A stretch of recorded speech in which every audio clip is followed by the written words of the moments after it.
Abụ m Austin Nwabueze, isi akụkọ.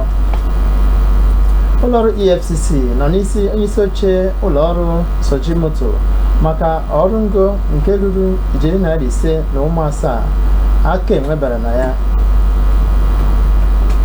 Ọchịagha ndị omekome ama ama aha ya bụ Kachala Bala ka egburu na Kogi steeti. Na-esonyere anyị n'ọba ozi anyị a, anyị nọ na Radio Garden app site na Google maọbụ Apple Play Store ka ị ga-esi banye. Anyị nọkwa na webụsaịtị anyị na www.esbsenugu.com, YouTube anyị bụ na @esbsenugu, X anyị bụ na @enuguesbs, Instagram wee bụrụ enuguesbs. Akụkọ n'uju. Onye enyemaka pụrụ iche nye aka na-achị steeti a n'okwu metụtara ụlọọrụ mgbasa ozi ọhụrụ bụ Dr. Ruben Onyeisi bụ ihe kachapụrụ echiche ahụ bụ ndị mmadụ na-eche wee na-ekwukwa na dịka o si metụta ọrụ ngo ahụ nke e nyere maka ịrụ ụlọ nke Smart Green School 22 nke e nyere ụlọọrụ Sojimoto Luxury Construction Limited bụ nke a na-agbasoghị ezigbo usoro. N'oge ọ na-ekwu okwu n'ihe mmemme anyị na Sunrise FM ka ọ nọ wee kwuokwa na ya bụ ọrụ ahụ na onwe nke ya bụ nke agbaso usoro ma ọ bụrụ na elegara anya ka ọmụmadụ ahụ si wee rụọ ọrụ n'oge ndị gara aga mere steeti ya ji wee nye ya bụ ọrụ. Ọ kwupụtara na ya bụ onye ọrụ a na onwe nke ya bụ onye akwụoro ego ruru pasentị 50 n'ego ọrụ ya niile, mana o mechara wee hapụ ya bụ ọrụ ahụ niile wee pụọ, nke e kwuru na ọ ga-emecha ya na ọnwa 6. Dr. Onyeisi bụ ihe kọwapụtara ya bụ ọrụ ahụ na omume ahụ o mere dịka nke na-adịghị mma, dịka nke onye kapụrụ mmadụ ihe. Ọ sịkwa na ọ bụ nke aghụghọ dị na ya, wee kwuokwa na ya n'onwe nke ya na ha n'onwe nke ya emeela ka okwu ahụ wee pụọ n'ọziere n'aka ndị ụlọọrụ EFCC, wee sị na gọọmenti steeti a ga-agbalili mbọ wee napụta ya ego niile bụ nke o were n'aka steeti a dịka iwu si wee dị.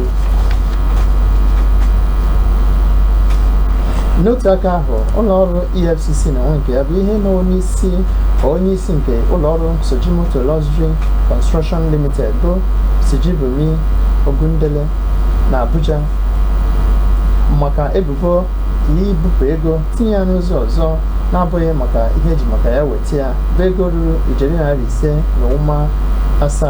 nke ọ bụ gọọmenti steeti a nwe. Ya bụ ụlọọrụ a na-achụ ime mpụ ọsọ bụ ihe mechuru ọba ego akaụntụ ya bụ Nwaamadi a na-ekwu na ụlọọrụ ya ganye na emechaa nyocha bụ nke ji n'aka. Emere ka amata na enyere ya ọrụ ngo ahụ bụ nke karịrị $11 bụ nke ọ bụkwa gọọmenti steeti a nyere ya dịka esi chọpụta. Emechaziri wee mee ka amata na steeti a bụ ụzọ wee kwụkwa ya si na a ga-akwụ ya pasentị 30 n'ego ndị ahụ enyere ya, mana ya onwe ya rịọrọ biko mechazie wee kweta na a ga-akwụ ya pasentị 50 ma ọ bụrụ na ọrụ ahụ gaba dịka esi wee kwuo. N'ihi arịrịọ ya emechaziri wee kwenyezie dịka gọọmenti steeti a mechara wee kwụọ ya $507 bụ nke bụkwa ya bụ pasentị 50 dịka o si wee dị. Gọọmenti Enugu steeti a wee na-ekwu na ọrụ bụ nke ọ rụgodoro arụ bụ ihe dị naanị $750.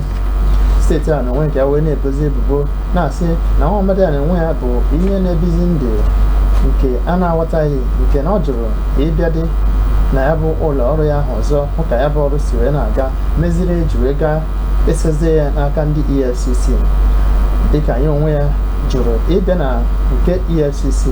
Ya meziri eji wee kwupụtazie na a na-achọ ya achọ, mana dịka o si wee mee o gosipụtara ọ pụtara ihe nke mere na ya bụ otu nchọpụta ahụ agaalarị ha na gọọmenti steeti a gaa lee ka ọrụ ya jedebere.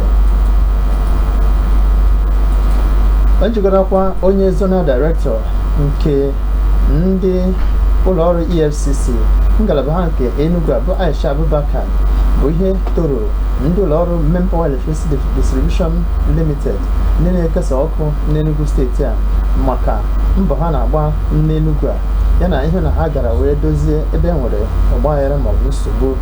Ya bụ memba na onwe nke ya bụ ndị nọ na nku ụlọọrụ nke Enugu Electricity Distribution Company EFCC bụ ihe mere ka amata na ọhanwa bụ ihe nwe ikesa ọkụ n'Enugu steeti a. Etoro ya bụ otuto a oge onye managing director ha bụ Dr. Ernest Mụwaya du ndị otu ya wee gaa hụ ya n'ụlọ ọrụ ya nke dị na Enugu. Ya bụ njem a bụ ihe mere ka amata nọ nke mere ka ya bụ ụlọ ọrụ abụ memba onwe nke ya nwee ike wee na-enwe ezi njikọrịta ozi na ezi mmekọrịta ha na ụlọ ọrụ EFCC. Ndị mpaghara South East dịka o si emetụta otu akpọrọ Independent Petroleum Marketers Association of Nigeria IPMAN ka a na-akpọ ha, nke onye ndu ha bụ onye national ex officio ha bụ Chukwudi Fred Ezinwa, bụ ihe mere ka amata na ndị otu ha na onwe nke ha bụ ihe na-agaghị ege ntị n'oku ahụ bụ nke onye si na ya bụ onye isi ha bụ Prince Bobby Dike na-akpọ ka ha sonye n'abụba ọrụ nke ndị Nupeng na-akwado. Ezinwa na onwe nke ya bụ ihe kwuru na Bobby Dike na onwe ya abụghịkwa onye isi nke IPMAN na mpaghara ahụ maka na o nweghị ikike ịkpọ oku ka emee ihe ọbụla. Nọrọ Ezinwa na onwe ya bụ onye kwuru na onye national ex official bụ onye nọchitere mpaghara ala Igbo South East bụ ihe mere ka amata na onye isi oche ha bụ Larry Nworu, onye nwụrụ izuụka 3 gara aga, ma Prince Bobby Dike na onwe ya bụ onye wepụtara onwe ya kpọọ onwe ya onye isi, mana o mere ka amata na enweghị ikike ịgwa ha ihe ha ga-eme. N'akọ ndị ọzọ, usu ndị agha 12 Brigade nọ na Lokoja bụ ihe meminọrụ ndị omekome na ọchịagha ha, aha ya bụ Kachala Bala, na mmadụ 5 ndị ọzọ na Kogi steeti. Onye na-ekwuchitere ụlọ ọrụ okwu bụ Lieutenant Hassan Abdullahi bụ ihe mere ka amata okwu a n'ụbọchị Mọnde na Lokoja bụ isi obodo nke ya bụ steeti ya. O mere ka amata na dịka ọrụ ha na-aga bụ ọrụ nke ha kpọrọ egwu a atite nke abụọ bụ nke were ọnọdụ bido n'abalị mbụ were n'abalị 5 ụbọchị Fraịde nke ọnwa Septemba na Kogi steeti bụ ebe a nọ wee nweta ezigbo ọnọdụ a, ebe a nọ wee memina ndị a na-ekwu maka ha na mpaghara dịgasị iche iche na steeti ahụ.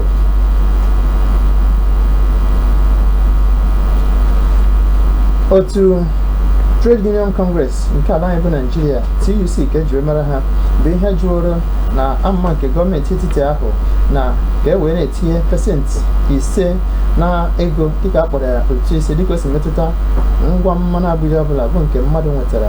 O wee kwuo na ya bụ ihe adịghị mma, o wee kwukwa na ọnọdụ a bụ nke obi akpọ bụ nke ga-emekwa ka edokwasịkwuo na nsogbu nke ndị ala anyị nọ na ya.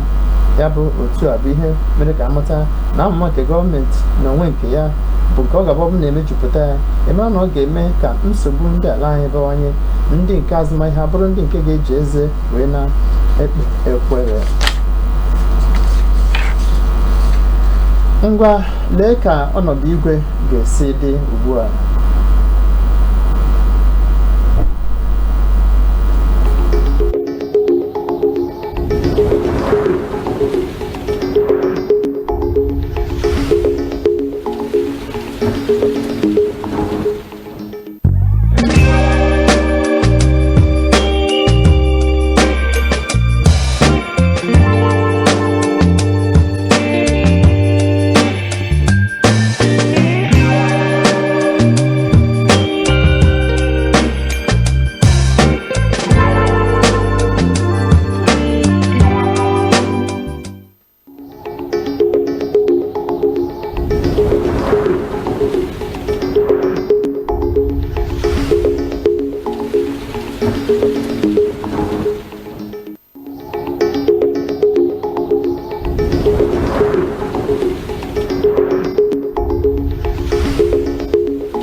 dị mma na-agakwa n'ihu na-esonyere anyị site na ọba ozi anyị dị a banye na Radio Garden app gị site na Google maọbụ Apple Play Store na webụsaịtị anyị nọ na www.esbsenugu.com na YouTube anyị anọ na @esbs Enugu ọnọ na X na @Enugu esbs Instagram kwanụ ọ bụ na Enugu esbs. Na mmechi lekwa isi akụkọ anyị ọzọ anyị mere ka ịmata na ụlọọrụ EFCC nọ n'isi onye isi nke ụlọọrụ Sojimoto maka ọrụ ngo nke ahụ ruru ijeri naira 5 na ụmụ asaa bụ nke o mere ka aka enwe baa na ya. Ọwekwakwa gị na ọchịagha ndị omekome ama ama aha ya bụ Kachala Bala ka e gbuoro na Kogi steeti. Ọ kọrọ n'ụba akụ ụwa anyị nke ugbu a dịka Odomeri Igbodo na ndị otu esi wee hazie ya. Abụ m Austin Nwabueze, ka emesịa.